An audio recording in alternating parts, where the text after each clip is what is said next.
Kain. Oh, ang ulam namin, malalaking isda. Kita niyo yan, malalaking isda yan. Kain kami. Paksiw. Sarap. Malalaking isda, pero hinihimay-himay yung ano.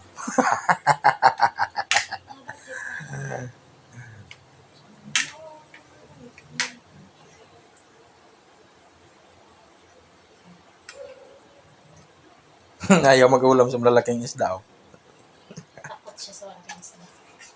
Takot. Sana. Sabaw lang sa kanya, sabaw. Kaya na. Akala ko pineapple Del Monte. Ano yun? Yung pala dala mo. Akala ko nga ano Del Monte. Yun, oh, may bihod. Kaya mo yun. Kuha mo. Kain tayo.